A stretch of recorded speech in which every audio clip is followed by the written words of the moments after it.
ഒരുപാട് ദഹന സംബന്ധമായിട്ടുള്ള അസുഖങ്ങളുമായിട്ട് വരാറുണ്ട്. എങ്ങനെയാണ് ഇത്രയും കൂടുതൽ ദഹന ആയിട്ടുള്ള കണ്ടീഷൻസ് വരുന്നത്? ഇതൊന്നും നമ്മൾ ആരോടും ഷെയർ ചെയ്യില്ല. അതുകൊണ്ട് തന്നെ നമുക്ക് അസുഖങ്ങളും കൂടുതലായിട്ട് കാണപ്പെടുന്നുണ്ട്. ഇന്ന് നമ്മൾ ചർച്ച ചെയ്യാൻ പോകുന്നത് ഫിസ്റ്റുലയെ കുറിച്ചാണ്. ഇനി ഫിസ്റ്റുല വരാനുള്ള കാരണങ്ങൾ എന്തെല്ലാമാണെന്ന് നോക്കാം. ഫിസ്റ്റുല ഉള്ള ആൾക്കാരാണെങ്കിൽ അവർക്ക് സിംഗിൾ ഫിസ്റ്റുലയാണോ അല്ലെങ്കിൽ കോമ്പൗണ്ട് ഫിസ്റ്റുല, നമ്പർ ഓഫ് കനാലുകളുടെ എണ്ണമൊക്കെ നമുക്ക് അതിൽ നിന്ന് കണ്ടെത്താവുന്നതാണ്. നമസ്കാരം, ഞാൻ ഡോക്ടർ അംബ്ലി, Q1B ഹെൽത്ത് കെയറിലെ ലൈഫ് സ്റ്റൈൽ ഫിസിഷ്യൻ. ഇന്ന് ഒട്ടുമിക്ക ആൾക്കാരിലും ദഹന സംബന്ധമായിട്ടുള്ള രോഗങ്ങൾ നിത്യമായിട്ട് നമ്മൾ കാണാറുണ്ട്. നമ്മുടെ ക്ലിനിക്കിൽ വരുന്ന ആൾക്കാരായിക്കോട്ടെ, അവർക്ക് ഗ്യാസ് ട്രബിൾ, പുളിച്ചു തേട്ടൽ, അതുപോലെ തന്നെ വയറ്റിന്ന് പോകാനുള്ള ബുദ്ധിമുട്ട്, ഇങ്ങനെ ഒരുപാട് ദഹന സംബന്ധമായിട്ടുള്ള അസുഖങ്ങളുമായിട്ട് വരാറുണ്ട്. എങ്ങനെയാണ് ഇത്രയും കൂടുതൽ ദഹന ആയിട്ടുള്ള കണ്ടീഷൻസ് വരുന്നത്? നമ്മുടെ ജീവിതശൈലിയിൽ ഉണ്ടാകുന്ന മാറ്റങ്ങൾ തന്നെയാണ് ഇതിന് കാരണമായിട്ട് വരുന്നത്. ഇപ്പോൾ എല്ലാവർക്കും, അതായത് മലം പോവാത്തതിൻ്റെ ബുദ്ധിമുട്ടുകൾ കൊണ്ട് ഒരുപാട് അസുഖങ്ങൾ വരാറുണ്ട്. അതിൽ പ്രധാനപ്പെട്ടതാണ് പൈൽസ്, അതായത് ഹെമറോയിഡ്സ്, അതേപോലെ തന്നെ ഫിസ്റ്റുല, ഫിഷർ തുടങ്ങിയവയൊക്കെ. പൈൽസിനെ പോലെ തന്നെ ബുദ്ധിമുട്ടായിട്ടുള്ളൊരു പ്രശ്നമാണ് ഫിസ്റ്റുലയും ഫിഷറും. ഇന്നത്തെ വീഡിയോയിൽ നമുക്ക് ഫിസ്റ്റുലയെക്കുറിച്ചും ഫിഷറിനെ കുറിച്ചും നോക്കാം. മാറി വരുന്ന ജീവിത സാഹചര്യങ്ങൾക്കനുസരിച്ച് തന്നെ നമ്മളിൽ കൂടുതലും അസുഖങ്ങൾ കടന്നു വരാറുണ്ട്. ഇപ്പോൾ ഡെയിലി നിങ്ങൾക്ക് വയറ്റിന്ന് പോകാത്ത അവസ്ഥകൾ വരുന്ന സമയത്ത് ഇതൊന്നും നമ്മൾ ആരോടും ഷെയർ ചെയ്യില്ല. അതുകൊണ്ട് തന്നെ നമുക്ക് അസുഖങ്ങളും കൂടുതലായിട്ട് കാണപ്പെടുന്നുണ്ട്. അതായത് ഇപ്പോൾ സ്ത്രീകളിലൊക്കെയാണ് ഇത്തരത്തിലുള്ള ദഹന സംബന്ധമായിട്ടുള്ള അസുഖങ്ങൾ വരുന്നെങ്കിൽ ഇവരിത് ആരോടും പറയാതെ വീട്ടിൽ ചെറിയ ചെറിയ മരുന്നുകളൊക്കെ വെച്ച്, അതായത് ഇഞ്ചി, വെളുത്തുള്ളി, അതുപോലെ തന്നെ ചെറിയുള്ളി, ഇതൊക്കെ വെച്ചിട്ട് അഡ്ജസ്റ്റ് ചെയ്യും. ഇത് പിന്നീട് കാരണങ്ങളൊക്കെ കൂടി വഷളാവുകയും ചെയ്യും. അതായത് നിങ്ങൾക്ക് ദഹന സംബന്ധമായിട്ടുള്ള അസുഖങ്ങൾ വരികയാണെങ്കിൽ അത് നിങ്ങൾ പിടിച്ചു വെക്കാതെ ഉടനെ തന്നെ കൺസൾട്ട് ചെയ്യാനായിട്ട് ശ്രദ്ധിക്കേണ്ടതാണ്. ഒട്ടുമിക്ക ആൾക്കാരിലും നമ്മൾ മലദ്വാരത്തിന് ചുറ്റുമായിട്ട് വരുന്ന അസുഖങ്ങളൊക്കെ കാണിക്കാൻ വലിയ മടിയാണ്. ഇതിന് കാരണം എന്താന്ന് വെച്ചാൽ അവർക്ക് ആ ഭാഗം കാണിക്കാനുള്ള ബുദ്ധിമുട്ട് കൊണ്ടായിരിക്കാം. സ്ത്രീകളിലാണ് ഇത് കൂടുതലായിട്ട് നമ്മൾ കണ്ടുവരാറുള്ളത്.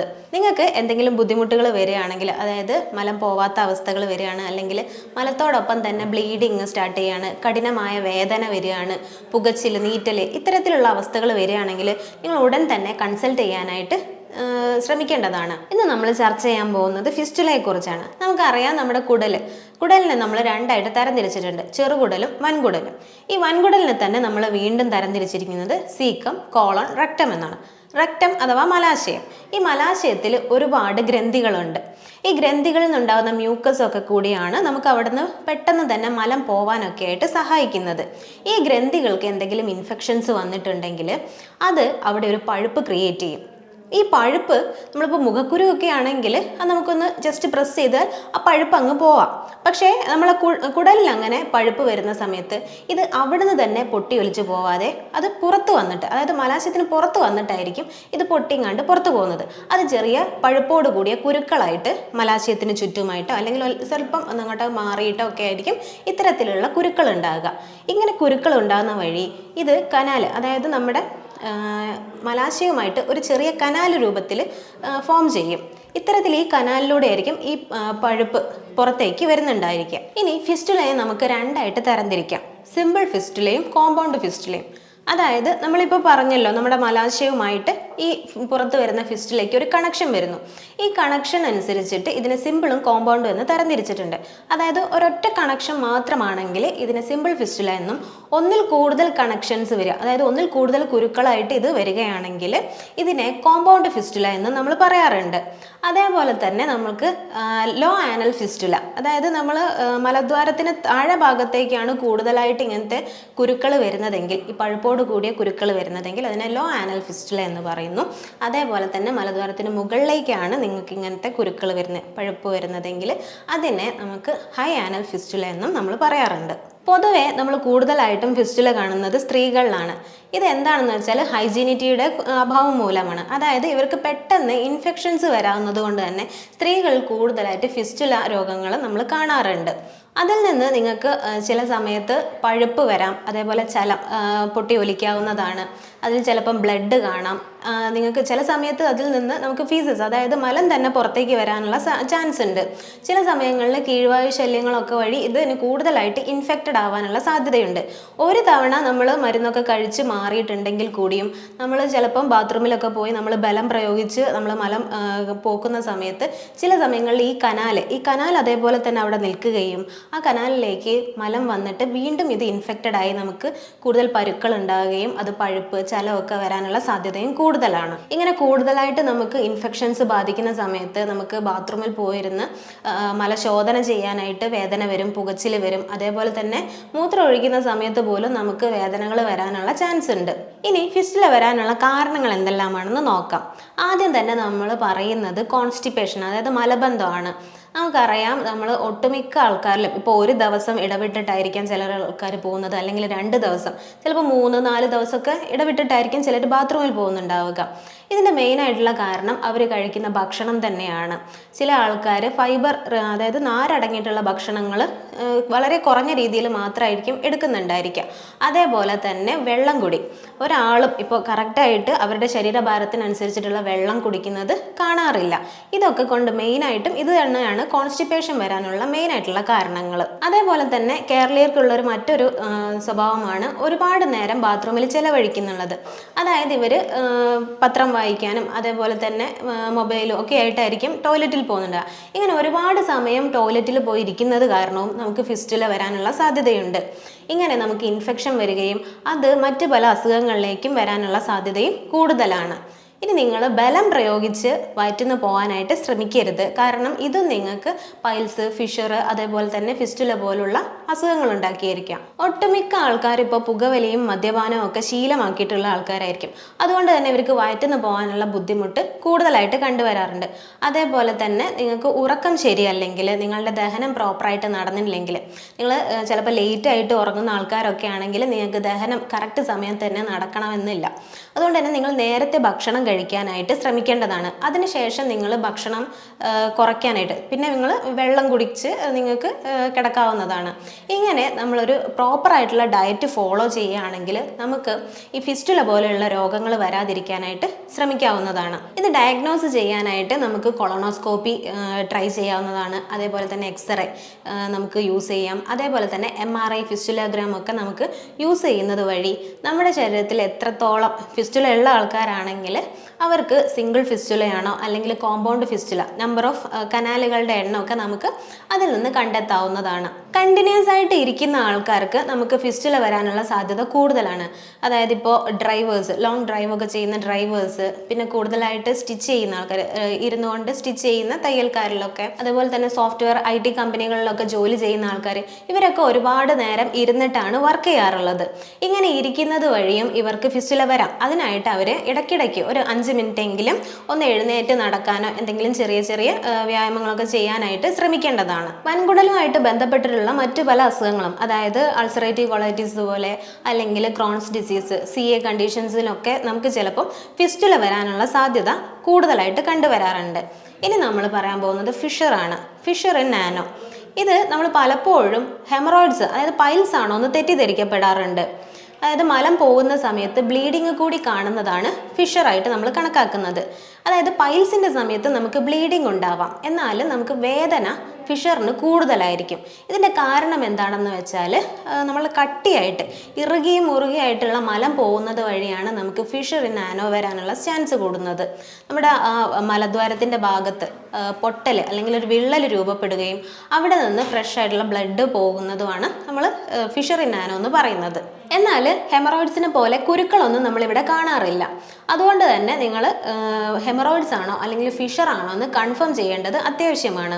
നമ്മൾ മലം പോയി കഴിഞ്ഞിട്ടുണ്ടെങ്കിൽ അവർക്ക് കടുത്ത നീറ്റലും വേദനയും അവിടെ പുകച്ചിലും വരെ അവിടെ അനുഭവപ്പെടാറുണ്ട്. അതോടൊപ്പം തന്നെ മലത്തോടൊപ്പം നല്ല ഒരു ചെറിയ സ്ട്രാൻഡൊക്കെ ആയിട്ടായിരിക്കും, ചെറിയ രീതിയിലായിരിക്കും ചിലപ്പോൾ ബ്ലീഡിങ് ഉണ്ടാകുന്നത്. ഇത് കൂടെ കൂടെ, അതായത് കട്ടിയായിട്ടുള്ള മലം പോകുന്നതനുസരിച്ച് കൂടി കൂടി വരാനുള്ള സാധ്യതയുണ്ട്. ഇതിൻ്റെ കാരണം എന്താണെന്ന് നോക്കിയിട്ടുണ്ടെങ്കിൽ നമുക്ക് കോൺസ്റ്റിപ്പേഷൻ ആണ് മെയിനായിട്ട് പറയുന്നത്. അത് മലബന്ധം.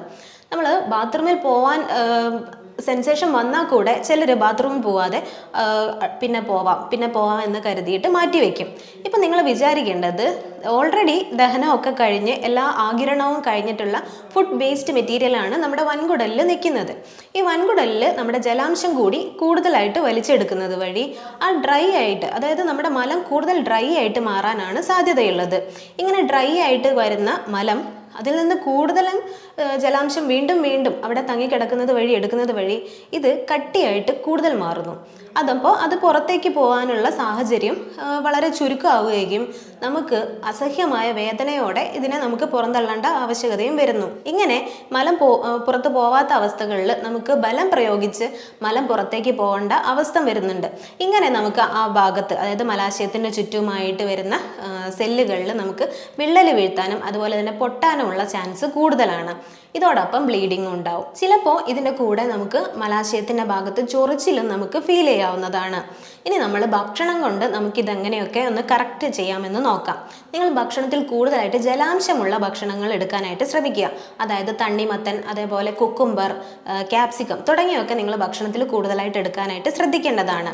നിങ്ങളുടെ ശരീരഭാരത്തിനനുസരിച്ചിട്ടുള്ള വെള്ളം കുടിക്കാൻ നിങ്ങൾ ശ്രമിക്കേണ്ടതാണ്. അതായത് 1 കിലോഗ്രാമിന് 30 ml എന്ന രീതിയിൽ നിങ്ങളുടെ ശരീരഭാരത്തിനനുസരിച്ചിട്ടുള്ള വെള്ളം കഴിക്കാനായിട്ട് നിങ്ങൾ ശ്രമിക്കേണ്ടതാണ്. ഇനി മറ്റൊന്ന്, നിങ്ങൾ കൂടുതലും സാലഡ്സുകൾ ഭക്ഷണത്തിൽ ഉൾപ്പെടുത്താനായിട്ട് ശ്രമിക്കേണ്ടതാണ്. അരി ഭക്ഷണം, നമ്മളിപ്പോൾ സാധാരണ വെള്ള അരിയുടെ ചോറൊക്കെയാണ് നമ്മൾ കഴിക്കാറുള്ളത്. അതുകൊണ്ട് തന്നെ നിങ്ങൾ അതൊക്കെ ഒന്ന് കുറച്ചിട്ട് നിങ്ങൾ തവിട് അടങ്ങിയിട്ടുള്ള, അതായത് ഫൈബർ കണ്ടന്റ് കൂടുതൽ അടങ്ങിയിട്ടുള്ള ബ്രൗൺ റൈസ് നിങ്ങൾ ഭക്ഷണത്തിൽ ഉൾപ്പെടുത്താനായിട്ട് ശ്രദ്ധിക്കുന്നതാണ്. കൂടുതലായിട്ട് നിങ്ങൾ കളേർഡ് ആയിട്ടുള്ള ഫുഡുകൾ, അപ്പോൾ നിങ്ങൾ ചുവപ്പ്, ഓറഞ്ച്, പച്ച, അതേപോലെ വയലറ്റ്, ഇങ്ങനത്തെ വിവിധ തരത്തിലുള്ള പച്ചക്കറികൾ നിങ്ങൾ ഭക്ഷണത്തിൽ ഉൾപ്പെടുത്തുന്നത് വഴി നിങ്ങളുടെ ദഹനം കൂടുതലായിട്ടും പ്രോപ്പറായിട്ട് നടക്കുകയും അതോടൊപ്പം നിങ്ങൾക്ക് ഇങ്ങനെ തരത്തിലുള്ള പൈൽസ്, ഫിസ്റ്റുല, ഫിഷർ തുടങ്ങിയിട്ടുള്ള അസുഖങ്ങളൊക്കെ നിങ്ങൾക്ക് മാറിക്കിട്ടുകയും ചെയ്യുന്നുണ്ട്. നേരത്തെ കിടക്കാനും നേരത്തെ എഴുന്നേൽക്കാനും നിങ്ങൾ ശ്രമിക്കേണ്ടതാണ്. ഇത് നിങ്ങൾക്കൊരു പ്രോപ്പർ ദഹനം നടത്താനും അതേപോലെ തന്നെ നിങ്ങൾക്ക് രാവിലെ തന്നെ എഴുന്നേറ്റാൽ വയറ്റിന്ന് പോകാനും സഹായിക്കുന്നുണ്ട്. അതേപോലെ തന്നെ നിങ്ങൾ എക്സസൈസുകൾ, അതായത് 1 മണിക്കൂർ, നിങ്ങൾക്ക് 1 മണിക്കൂർ കൃത്യമായിട്ട് ചെയ്യാൻ പറ്റുന്നില്ലെങ്കിൽ അരമണിക്കൂറെങ്കിലും നിങ്ങൾ ഡെയിലി വ്യായാമം ചെയ്യാനായിട്ട് ശ്രമിക്കേണ്ടതാണ്. മറ്റൊന്ന്, നിങ്ങൾക്ക് വയറ്റുന്ന രാവിലെ തന്നെ എഴുന്നേൽക്കുമ്പോൾ വയറ്റുന്ന പോകാനായിട്ട് നിങ്ങൾക്ക് 1 ടീസ്പൂൺ ഇഞ്ചി നീരും അതേപോലെ തന്നെ 1 ടീസ്പൂൺ തേനും കൂടി മിക്സ് ചെയ്തിട്ട് നിങ്ങൾക്ക് കഴിക്കാം. അല്ലെങ്കിൽ തലേന്ന് രാത്രി 1 പിടി ബദാം വെള്ളത്തിൽ കുതിർത്തിയിട്ടത് നിങ്ങൾക്ക് രാവിലെ എഴുന്നേറ്റ് കഴിക്കാവുന്നതാണ്. അതേപോലെ 1 പിടി ഉണക്കമുന്തിരി നിങ്ങൾക്ക് തലേന്ന ദിവസം വെള്ളത്തിലിട്ട് വെച്ചിട്ട് പിറ്റേന്ന് പിഴിഞ്ഞ് കുടിക്കാവുന്നതാണ്.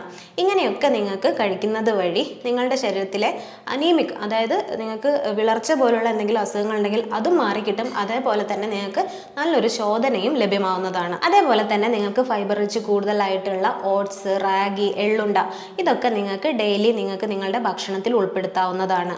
മറ്റൊന്ന് നമ്മൾ പറയുന്നത് സിറ്റ്സ് ബാത്താണ്. അതായത് നിങ്ങൾക്ക് ഇൻഫെക്ഷൻ വരുന്ന സാഹചര്യങ്ങളിൽ നിങ്ങൾ ഉപയോഗിക്കേണ്ട ഒരു മെത്തേഡാണ് സിറ്റ്സ് ബാത്ത്. ഇതെന്ന് വെച്ചാൽ നമുക്ക് ഇരിക്കാൻ പാകത്തിനുള്ള ഒരു പാത്രം, അത് നമ്മളൊരു ബൗൾ എടുത്തതിന് ശേഷം അതിൽ നിങ്ങൾ ഒരു അരഭാഗത്തോളം, നിങ്ങൾ ഇരിക്കുന്ന പൊസിഷൻ വെച്ചിൽ ഒരു അരഭാഗത്തോളം വെള്ളം അതിൽ ആക്കിയതിന് ശേഷം നിങ്ങൾ അതിലൊരു 1 ടീസ്പൂൺ ഉപ്പോ അല്ലെങ്കിൽ പൊട്ടാസ്യം പെർമാംഗനേറ്റോ നിങ്ങൾക്ക് യൂസ് ചെയ്യാവുന്നതാണ്. ഇങ്ങനെ അവിടെ വരുന്ന പഴുപ്പ്, ചലം, അതേപോലെ തന്നെ നിങ്ങൾക്ക് വരുന്ന ഇൻഫെക്ഷൻസ് കുറയ്ക്കാനും ഇത് സാധിക്കും. ഡെയിലി ഒരു 1-2 തവണ നിങ്ങളിത് ചെയ്യുന്നത് വഴി നിങ്ങൾക്ക് ഇൻഫെക്ഷൻ കുറച്ചുകൊണ്ട് വരാവുന്നതാണ്. മറ്റൊന്ന്, നമ്മൾ പ്രോപ്പറായിട്ടുള്ള ഹൈജീനും നിങ്ങൾ ചെയ്യേണ്ടതാണ്. അതായത് പലരും നമ്മൾ ബാത്റൂമിൽ പോയി കഴിഞ്ഞിട്ടുണ്ടെങ്കിൽ പ്രോപ്പറായിട്ട് കഴുകാറ് പോലും ഇല്ല. നിങ്ങളൊരു മൈൽഡ് സോപ്പെങ്കിലും ഉപയോഗിച്ചിട്ട് ഇടയ്ക്കൊന്ന് കഴുകാനായിട്ട് ശ്രദ്ധിക്കേണ്ടതാണ്. ഇങ്ങനെ ഇത്തരത്തിലൊക്കെ ഒന്ന് ഫോളോ ചെയ്യുകയാണെങ്കിൽ നിങ്ങൾക്ക് ഫിസ്റ്റുല, ഫിഷർ തുടങ്ങിയിട്ടുള്ള കണ്ടീഷനിൽ നിന്ന് മുക്തി നേടാവുന്നതാണ്. അതായത് പലരും ഇപ്പോൾ ഫിസ്റ്റുലയും അതേപോലെ തന്നെ ഫിഷറും ഒക്കെ വന്നതിന് ശേഷമാണ് എന്ത് ഭക്ഷണം കഴിക്കണം, എന്ത് ഭക്ഷണം കഴിക്കേണ്ട എന്നൊക്കെ തീരുമാനിക്കുന്നത്. അതിനേക്കാൾ നല്ലത് ഇങ്ങനൊരു അവസ്ഥ വരാതിരിക്കാനായിട്ട് നമ്മൾ മുൻകരുതൽ എടുക്കുകയാണ് ആദ്യം തന്നെ ചെയ്യേണ്ടത്. ഈ പറഞ്ഞ കാര്യങ്ങളൊക്കെ മനസ്സിലായെന്ന് വിചാരിക്കുന്നു. അടുത്തൊരു വീഡിയോയിൽ പുതിയൊരു ടോപ്പിക്കുമായിട്ട് കാണാം. നന്ദി.